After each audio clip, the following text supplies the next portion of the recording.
অভিনয় আর নাটক গুলা করছো, লাস্টে তারা দর্শন মামলা নিছে, নেওয়ার পরে তোমার মারে যখন প্রিয়ার মারে যখন আমার হাজবেন্ডে কল দিয়ে বলছে যে আমাদের বাসায় আসার জন্য, উনি কি করছে 6-7টা পুলিশ নিয়ে আইছে আমাদের বাসায়। আয়সা বুকা জুনে এদিকার ইমরানকে দৌড়ে নিয়ে গেছে। আমি ছাদের থেকে নাইমা দেখি যে ওরা দুজনকে দৌড়ে নিয়ে যেতেছে। পরে আমি এখানে নামি নাই, আমি নামলে ওরা আমারও দৌড়ে নিত। আমি যদি ছাদের থেকে নামি ওরা আমারও দৌড়ে নিব, কারণ আমার এখানে 2 নম্বর আসামি দিয়ে রাখছে। পরে ইমরানকে তো ধরে নিছে, নেওয়ার পরে আমরা অনেক চেষ্টা করতেছি জামিন দেওয়ার লেগে, কারণ ওর তো কোনো দোষ নাই, ওরা মূলত টাকা খাওয়ার জন্য এডি করতেছে, দোষ নাই। ও আবার আরেকটা কথা বলতে ভুলে গেছি, আরেকটা কথা হচ্ছে আমি হচ্ছি ইমরান বিফির ওয়াইফ, আমি ইমরান বিফির ওই কথা বলতেছি যে বউ থাকার সত্ত্বে আবার কিভাবে ওই মেয়ে বলে যে ওই মেয়ে বিয়ে বসলে মামলা নাকি তারা উঠাবে।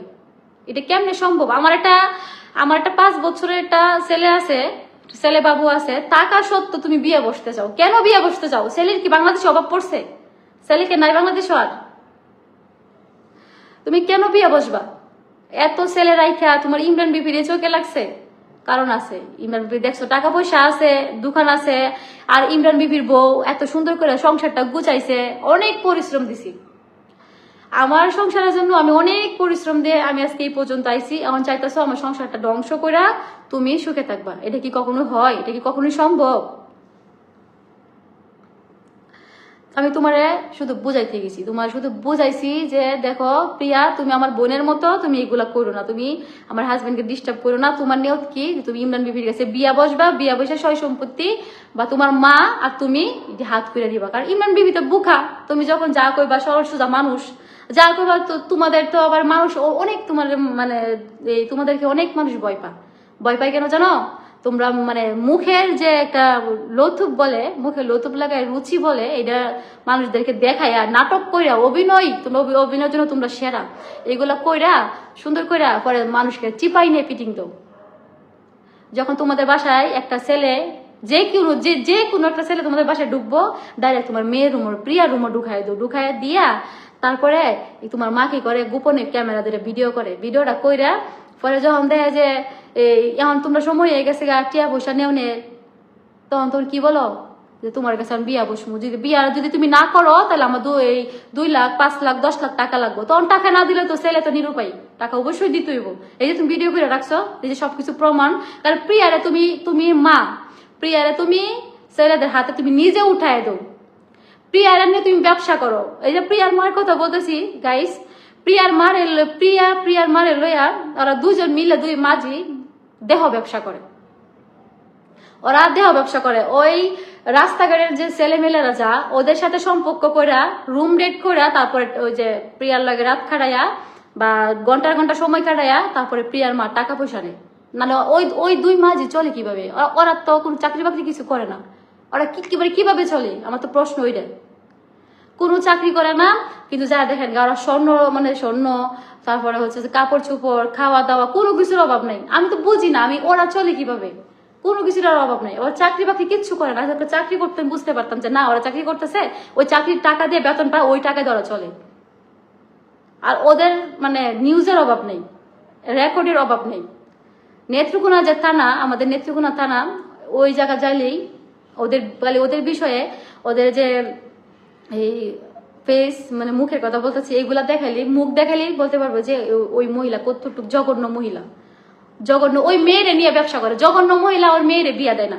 বিয়া কেন দিবে? বিয়া দিলে তো ওই যে টাকা পয়সা ইনকাম করতে পারবো না, ছেলেদেরকে ফিটিং দিতে পারবো না, তারপরে হচ্ছে এই যে সুন্দর যে সংসার, সাজানো গুছানো সংসার, এই নষ্ট করতে পারবো না।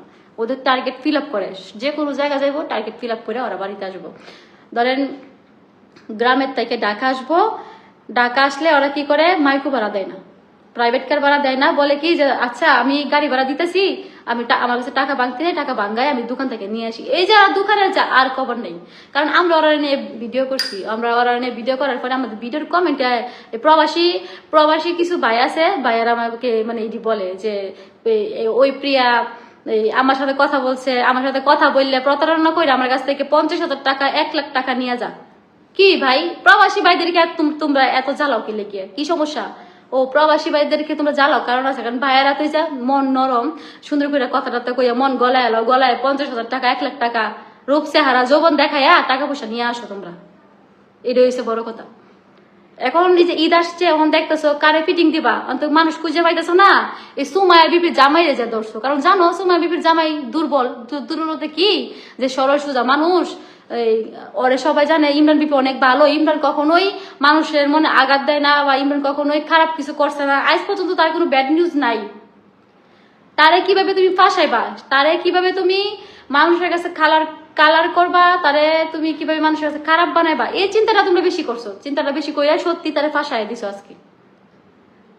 হানি টেপ বলে না কি জানি বলে, আমি এত কিছু বলতে পারি না। হানি টেপ করছো তোমরা, টেপে ফেলছো আমার হাজবেন্ডকে হানি টেপে ফেলাইয়া তোমরা এই কাজটা করাইছো। আর আমি নিরুপায়, আমি যে ইমরান বিপির ওয়াইফ, আমি নিরুপায়। আমার বাচ্চাটাকে নিয়ে আমি আজকে 2-3 ধরে আমি খাওয়া দাওয়া, রোজার রমজান মাস আমি রোজা রাখি, আমি সেহরির সময় খাইতে পারি না, ইফতার করার সময় খাইতে পারি না, আমি ঘুমাই না।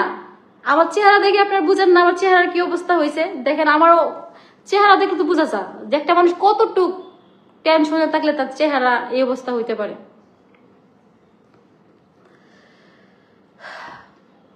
একটাই আমার খুব খারাপ লাগে যে তারে এত বোঝানির পর, মেয়েটার এত বোঝানির পর আমি পারলাম না সাকসেস হইতে। উল্টা আমার স্বামীরে দর্শন মামলা দিয়ে দিছে। আমার স্বামী দর্শন তোর কেন করবে রে বোন, তুই কি এমন হয়েছিস তোর দর্শন করতে হইব?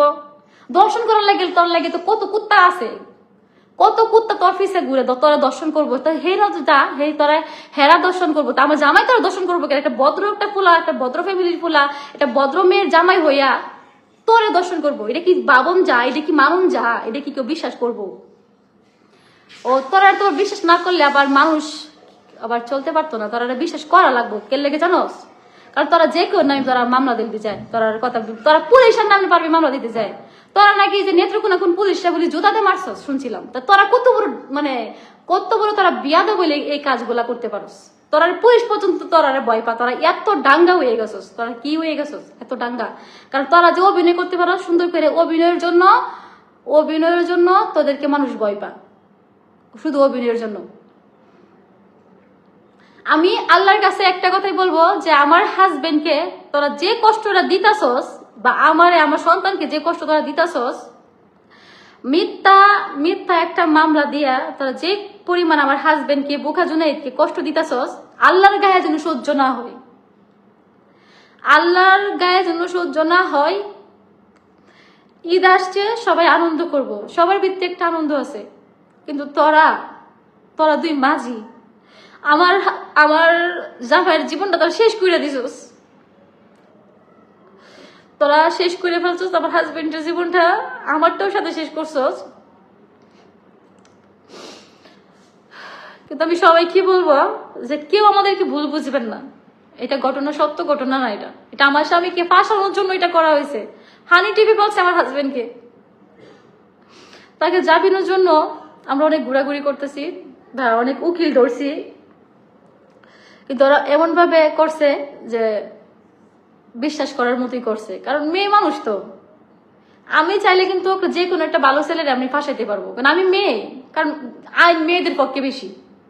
একটা মেয়ে, আমি ইচ্ছা করে আমার শরীরে আমার কাপড় আমি ইচ্ছা করে ছিঁড়ে ফেলবো, ইচ্ছা করে আমার নাকে মুখে হাতে গলায় আমি কামছাবো, বলবো যে আমার ওরা দর্শন করছে।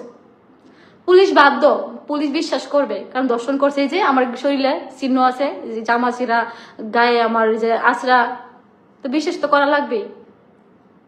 তুই একটা মেয়ে হয়ে একটা মেয়ে সংসারে হাত দিয়া তারপরে আমার স্বামীর জীবনটা তুই ধ্বংসের পথে নিয়ে গেছস।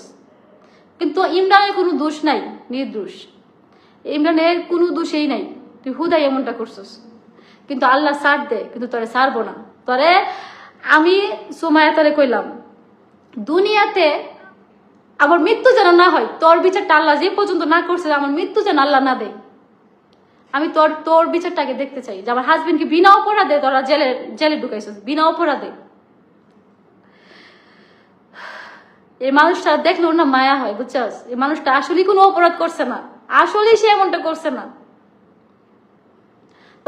তোরা শুধু তারে ফাঁসাইছিস, শুধু তো গাইস আমি কি বলবো, আমি মানে বুঝতেছি না। আমি জানি তোমরা অনেক বেশি আমার অনেক ভুল বুঝতেছো, সবাই ভুল বুঝতেছে, আমার হাজবেন্ডকে বা আমরা বোকা জুনাইদকে ভুল বুঝতেছেন। দয়া করে প্লিজ আপনাদের কাছে আমি হাত জোর করতেছি, কেউ আমাদেরকে ভুল বুঝবেন না, কেউ ভুল বুঝবেন না। এই বিষয়টা আপনারা দয়া করে জিনিসটা আপনারা মানে অন্য চোখে দেখেন। ইমরান বিবি কখনোই এটা করতে পারে না। তো আমি আর কিছু বলবো না, আমি লাইভটা এইখানেই শেষ করতেছি লাইভটা, আমি আর চাচ্ছি না কোনো কিছু বলতে। তো সবাই আমার মানে স্বামীর পক্ষে থাকেন, সবাই সাপোর্ট করেন আমার স্বামীকে। আমি চাচ্ছি যে আমার স্বামীকে আমার কাছে তাকে ফিরিয়ে নিয়ে আসতে। সে খুব কষ্টে আছে, সে বলতেও পারতেছে না, সইতেও পারতেছে না, কইতেও পারতেছে না, এরকম একটা পর্যায়ে আছে। তাকে জামিনের ব্যবস্থা করেন সবাই।